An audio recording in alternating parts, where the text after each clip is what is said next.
Assalamu alaikum. Stay tuned for SADAQA. Coming up next. Every day we witness signs in our lives of mankind's proudest accomplishments. And gathered in many locations throughout our city are some who see these signs and know, Allahu Akbar, God is greater. They are called Muslim, for those who submit to the will of God. And you are warmly invited to meet some of them as Bismi Rabic Foundation presents SADAQA with host Gerard Ibn Earl Bilal.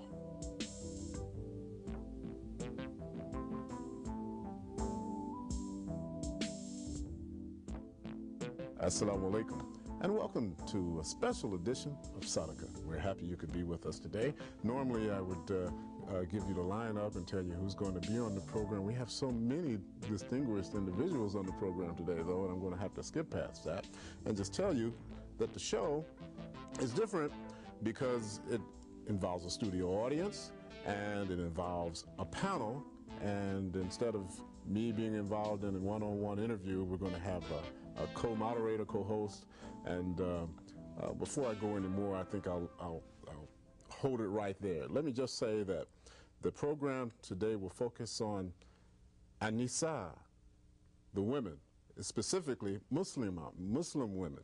I remember picking up a pen at a store in Chicago, and it said, Kul Muslim Aqwa.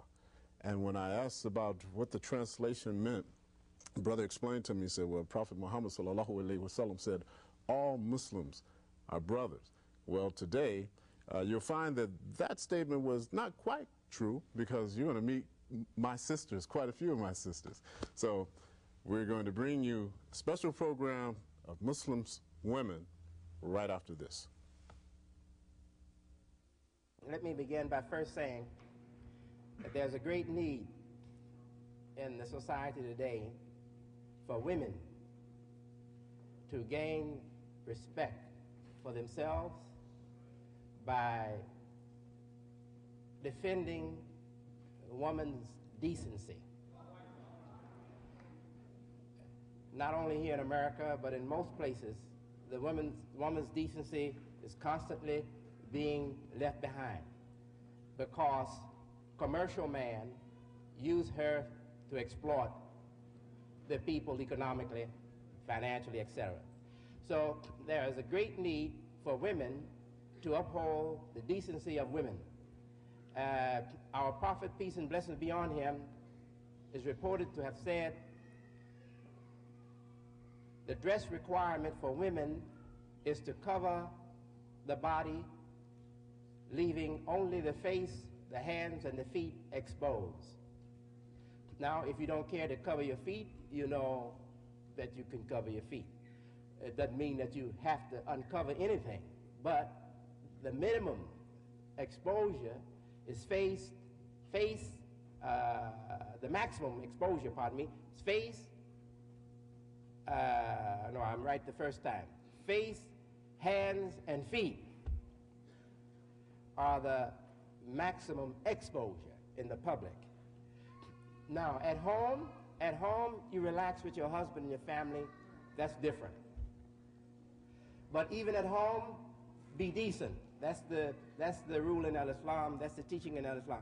At home, be decent, because most of the things that pass on from us to the young generation and torment us later started with us. So let us accept the responsibility to be decent. And I say us now because the sisters is raising the question. But brothers, some of us are terribly indecent. Terribly indecent. I see men standing on street corners with Sherwood Forest tights on, and they are worse off in the situation that I see them in if they were naked. If they were just naked savages running butt, as my mother used to say, butt naked, they wouldn't be as insulting or as indecent as they are in their shiny Sherwood tights clothes. Sherwood tights. Yeah.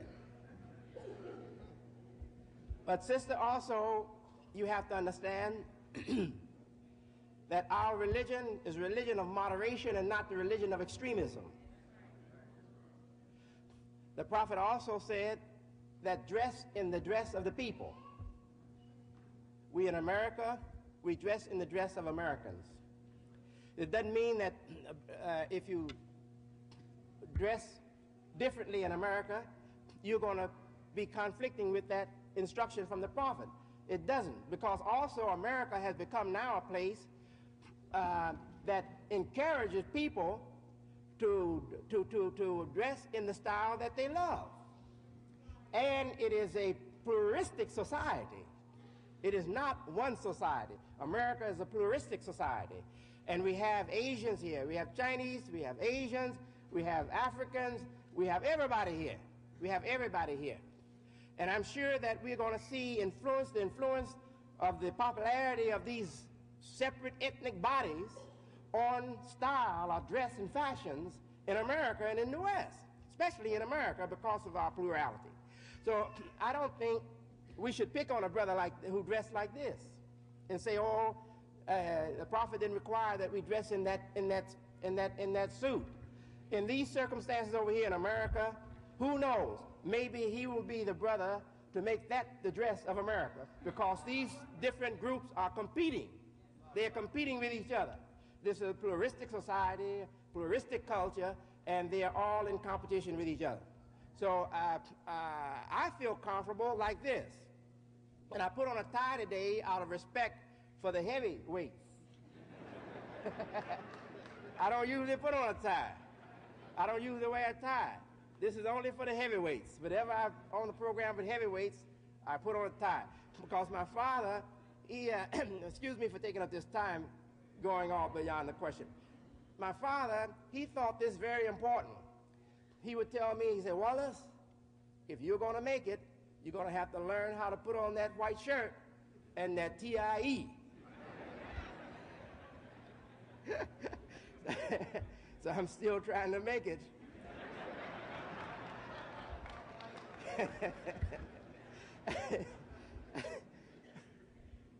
Getting back to the dress for the women.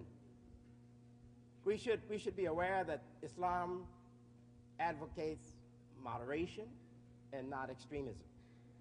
But we should be aware that in situations that are extreme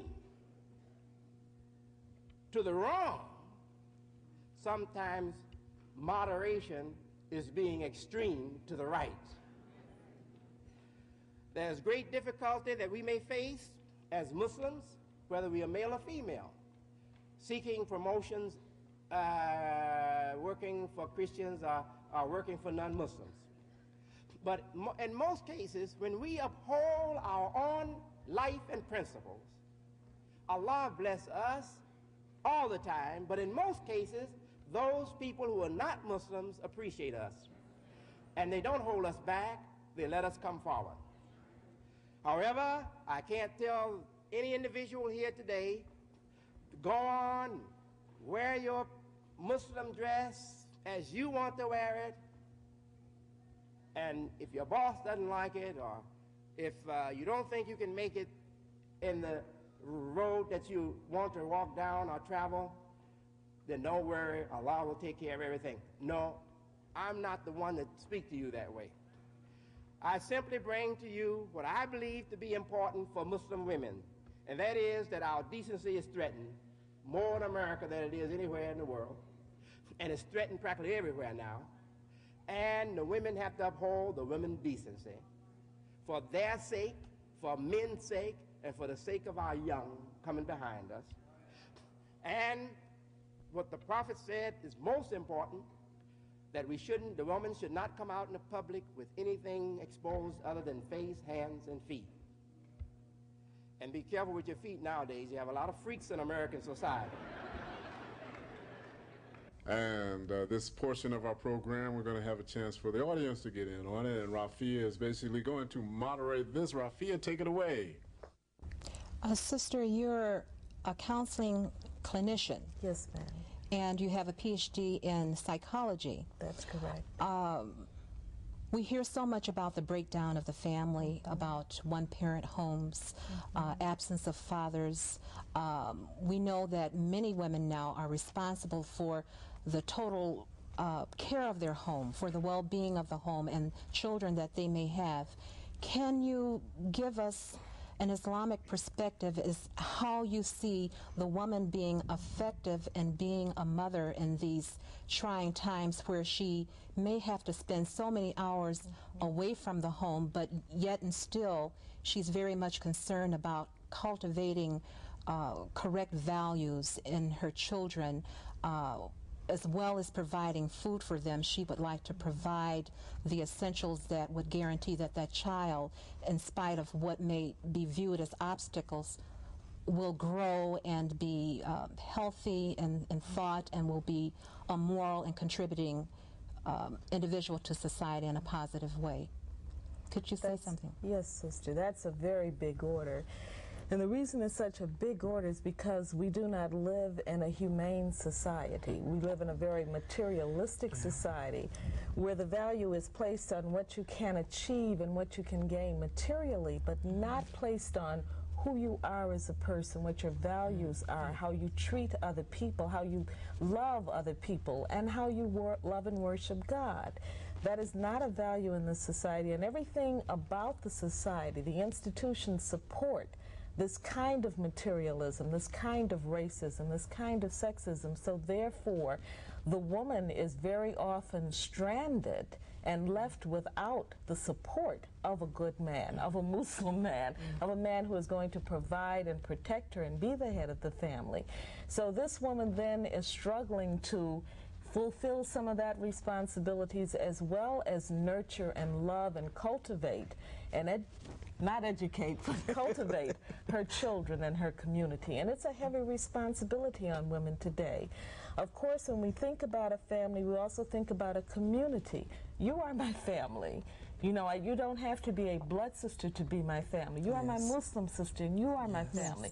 Issurah is my Muslim sister, and she is my family. You are all my Muslim sisters, and you are my family. And if I find that I am tired or I am falling short, then I need the support of the community to help me to do what I need to do. Now, if I have pulled away from my spirituality, if I've pulled away from my God, if I've pulled away from Allah, or praises be to Allah, and if Christians have pulled away from their God, then they're going to be very lonely and very isolated, because they're not calling upon the strength of their own spirituality. They're trying to deal with their own physical form alone, and that will not do. We need more. And when I work with people, I try to help them to get in touch with their own spirituality, to understand that there's more than just who they are, and help them to understand that they are worshiping false gods. Very often, women will be worshiping their men, and men will be worshiping their women, or they both may be worshiping the almighty dollar, and so many times they're worshiping their children. And this is out of order. It is not natural, and therefore they're going to have disharmony and dis-ease within the family. And I work with them around those issues so that things can be in their proper perspective. If someone prays to their God for a red Cadillac, you know, that is out of order. If they say they need transportation, Allah will provide the transportation that they need. And these are the things that we have become very much hung up in asking for what we should not be asking for, and not asking for the strength, the wisdom, the tranquility, the love, the care, and the nurturing that we need. Thank you, sister. That was a beautiful answer to the question. Alhamdulillah. Alhamdulillah. And sister, I'm getting the signs there that we're running a little short on time. We're going to come back after this. Assalamu alaikum. Today's book review is on a book called The Second Primer of Islam. This book has 6 chapters. I'm going to review 1. The name of this is Iman. Iman is what we believe in, or faith. We believe that Allah is one and only and almighty. We believe that He has angels to serve Him. We believe that He sent prophets to guide us and books to guide us. We believe that Prophet Muhammad sallallahu alaihi wasallam is the last messenger, and that the Holy Qur'an is the last book. We believe that those who do right will be rewarded, and those who do wrong will be punished. We believe in the hereafter. We believe that there will be a day of resurrection, and that is my book review for the day.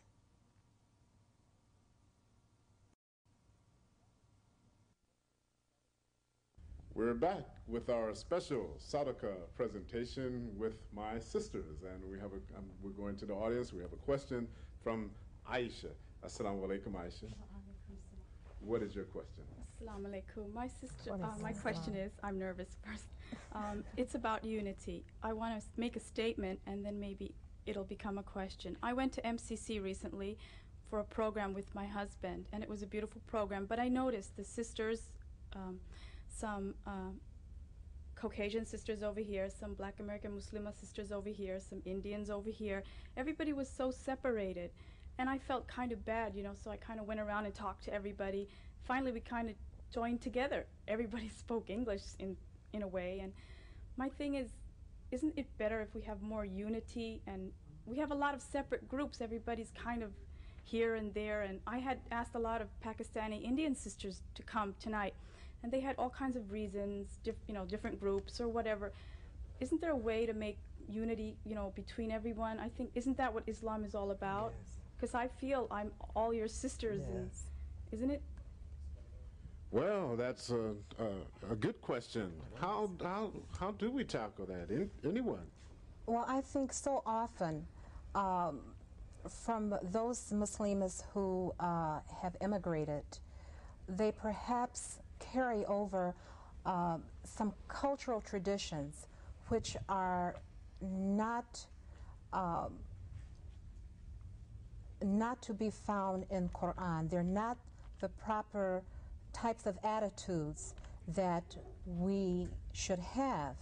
And the only thing I can say is I think perhaps more intense study into one's religion is a weapon to offset.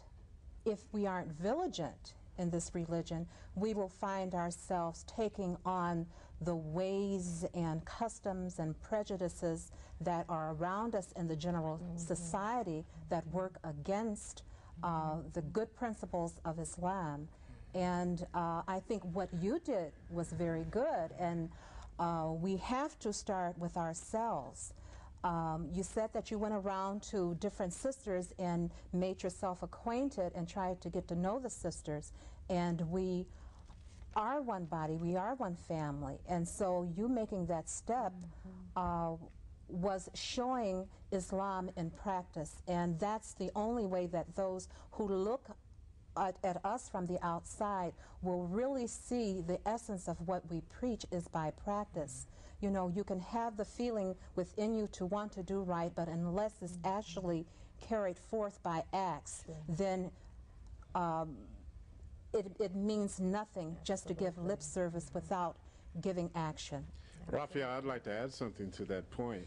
And from the reference of a brother, Prophet Muhammad sallallahu alaihi wasallam in hadith says that you know your brother when you work with your brother. And I know from my own experience, I have worked with Muslims from various cultural backgrounds, and when we are involved in that task, doing something, we really do learn to know each other. I've got one brother comes to mind now, Muhammad Mazhar Husseini, who's been on our program a couple of times. That brother is my brother, you know? And it's because we've been involved in doing something and doing it for the sake of Allah subhanahu wa ta'ala. And so I think to know your sister is to work with your sister, and if you find meaningful projects that you can start with, regardless of what the cultural background is, it will have a tendency to gain you an opportunity to make new friends and learn each other and find out that some of the prejudices that we've acquired because they've been taught to us, these prejudices don't hold up. You know, it's water with holes in the bag. Oh, they don't have tails. I remember Vietnam stories. They used to look for African Americans, the Vietnamese. They were told that they had tails, you know. It sounds completely ridiculous for us. There's a sister here, another Aisha, who has a question. Aisha, would you? Oh, assalamu alaikum, sisters. I have two questions. The Sister Sultan, could you tell us on television, please, how to get in touch with you and how to give an address for your location for your publications? Not just this, because I have the understanding you have published other things too. Yes. All right? Yes. And the sister from Bolivia, welcome. And I'd like to ask a question from you, please. For your program that's on Saturday morning, am I correct? It is Saturday afternoon. Saturday afternoon. Is there a way we can get in touch with you through the mail? Yes. For the program? Yes.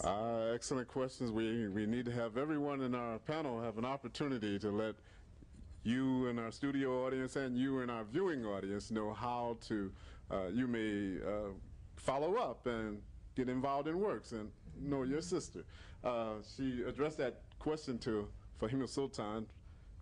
My publications are coming out under the company name of For Children's Sake. Post Office Box 2585, Miller, Indiana 46403. We do have Muslim children's songs that you can get through Muslim Journal. And the publications or the books are depicting those songs. The children recognize the words because they sing the words. In fact, I think this program starts off with the children singing one of the songs that the children present on the Muslim children's songs. So after they learn the song, then they recognize the words that match up with what they hear in their minds. I have had situations where kindergarten children have left kindergarten reading 2.8 on the 2.8 level using this method. Plus, our 2-year-olds read Arabic as a result of this method. I can take up any word from the surah, Bismi or Ar-Rahman, they recognize it. I put magnets on the back of the flashcards, and I'll go to the back of the classroom and I'll tell the children, put the surah on the board. And the little ones teach each other. They say, you have Bismi, start, go on, put Bismi first. So it can be done. Yes, and I want to say that the children that you referred to on the tape in terms of this particular program, you hear at the end of the program, they're saying, we thank Allah for Muslim parents. We thank Him every day. We thank Allah for Muslim parents, or we wouldn't know how to pray. That is the work of Sister Sultan and other very hard-working, dedicated sisters at the Sister Clara Muhammad School have worked with the children. I know in our audience here is Rashida Muslim, who played no small part in that task. Right. And as I mentioned, there are many, many workers here with us today. Rosemary Halawa, Aisha asks also how one may get in contact with you in the future and correspond with you involving your television program on Channel 26. We would love to hear from any of you. Please write to P.O. Box 34, Chicago, Illinois 60690, or call me at 372-2222. I would love to hear your suggestions, your ideas. In our program, we were able to deal with some of the aspects of women. For example, I don't know if you remember about this case in America when this lady was having a baby, the surrogate mother. Yes, yes. You remember? Yes. Well, Islam has solved that problem, you know, and it has been done in a very merciful, wonderful way, full of dignity, you know, where a child might remember that his parents have them out of love, you know. If a man cannot have a baby with this lady, he can have another mother. There is nothing wrong. What happened is you are building a community of caring. You know, you are giving this child, you know, it must be terrible to grow up and say, I came up from a rented belly. It would be horrible, you know? Yes. And so, but you know, when Islam allows this, the problem has been solved hundreds of years ago. That's right, 100 years ago. So as you see, the program addresses to a lot of questions that women have, you know, Muslim women. So I would love to hear from you. All your suggestions are welcome. And I might add that when I spoke with Rosemary about coming on the SADAQA program, she said to me, kind of jokingly and kind of seriously. She said, I'll do it on one condition, Brother Bilal. I said, what is that, sister? She said, that you let me have this tape to borrow so that we can run it on our show too. So inshallah, some of you will be seeing this maybe in the future on Channel 26, which actually reaches a much, much wider audience than we are reaching currently now on cable television, because your program is also out in Milwaukee too, on Channel 55 too. Indiana. Right. You know, it traces a lot. So they're seeing this program all over the Midwest area in terms of TV Arabic Hour. Inshallah, we can grow and learn more things together. As we are giving addresses and contacts, Issurah Madyun, tell us a little bit about the radio program that you're doing at WLTH. Well, we started our radio program the first of this year. January the 2nd was our first program. It comes on each Saturday from 9 a.m. until 10 p.m. And the program is called Renew Yourself, because this is actually what we do when we learn how to care for our bodies from a natural perspective. Because we have to understand that our bodies are nothing but billions and billions of cells. Those cells come together to make up tissue, those tissues make up our organs, and the organs make up our systems.